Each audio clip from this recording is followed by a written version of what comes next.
So, Kieran, let me hand over to, we get the slides up for that. So this is Kieran's map making workshop. Just to quickly say, we did say that if you wanted a glass of rice to get the shape, that's great. If you've got those to do, if you haven't, it doesn't really matter. But I'll hand over to Kieran now for his talk through. And Kieran, just let me know when you want me to move on to the next slide. Here we go. Yeah, so this is just a little tip. Sometimes when I do this in schools, some children find it tricky to draw kind of a really good outline of the coast for their maps. So this is a tip you can use if you think you might find that tricky, and that is you just get a cup of dry rice, not cooked rice, because that will just splat on your page.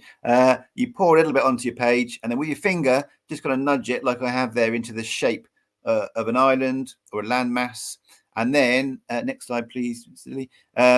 Then you get your pencil and you draw very carefully around all those grains of rice.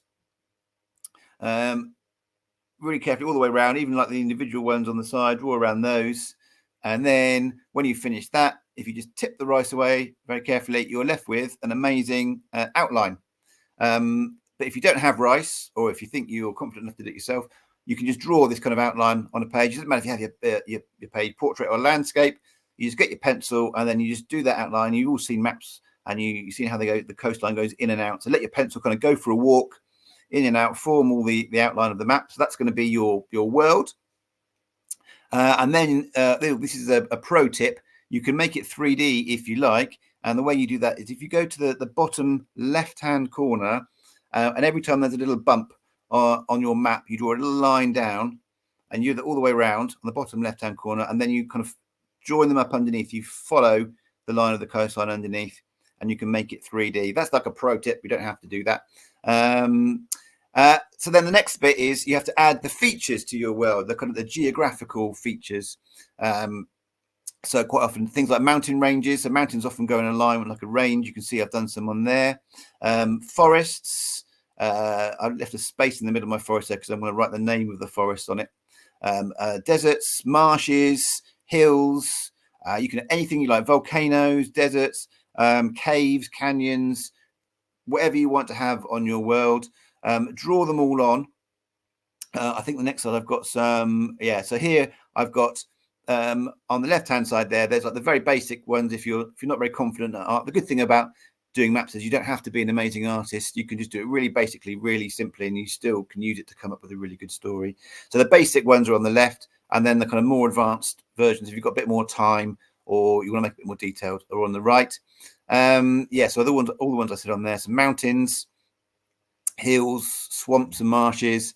For the towns and cities, I usually just do like a dot if it's a village, or a dot with a circle around it for a town, and like a star or a square for a city. And then what you do is you also add a key onto your map. So if you put symbols like that on, you can put a key on the side to say what all the symbols mean. So you draw them all on.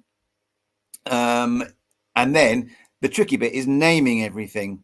So my tip is think about who or what is going to be living in your fantasy world.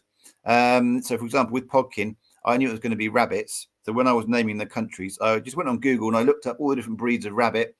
There's loads. I was surprised at how many there are. And I just picked out some ones that I thought sounded really cool, that sounded like countries. And I used those for Gotland and Enderby. They're all actually breeds of rabbit. But here I've thought about, I'm going to have dragons living in the top part of my world.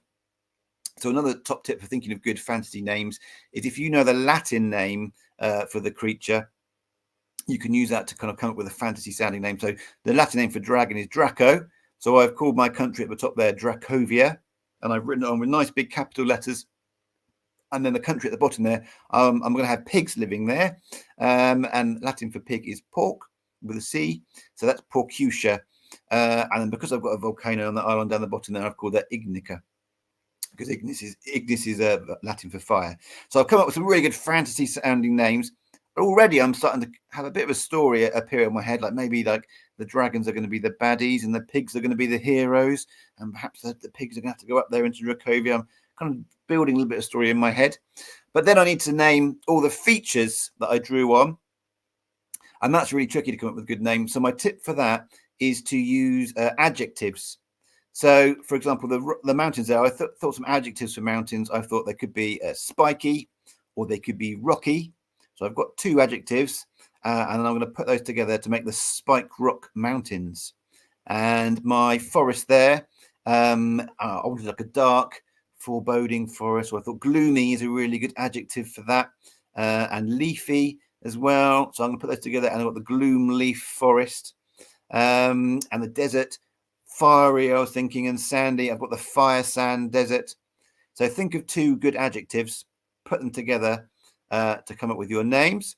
And for C's are tricky. I've used colors for C's are really good. So I've got the cyan sea up there. You could have the turquoise sea or the viridian sea, or any other kind of blue or green color you can think of. And then you need to put where your characters live. So I've added the dots on there for the little towns and cities. My tip for naming those is, again, think of who's going to live there, what kind of creatures are going to live there.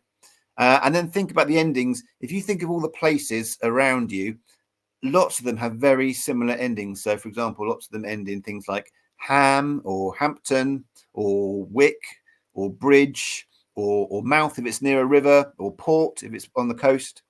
So for where my dragons live, I thought, what do dragons do? They breathe fire. So I've got Fire Wick. And what else do dragons have? Dragons have scales. So I've got Scale Port. And for my pigs, they oink. So I've got Oinkham there. And they eat swill. Pigs eat swill. So I've got Swillmouth there by the river. So go through, put some places where your characters live, give them all names. And then the final part is you can add lots of little details to your map. So I've put like a compass rose on there. I've put some dotted lines to show the roads that link all my towns up together. I've put some sea monsters in the sea. I think here's some extra things you can add on just to give it that final finishing touch. And then, well, you might want to do it just as a kind of an art project, or you might want to sit down and then start building up a story about that map you've created, that world. That's brilliant.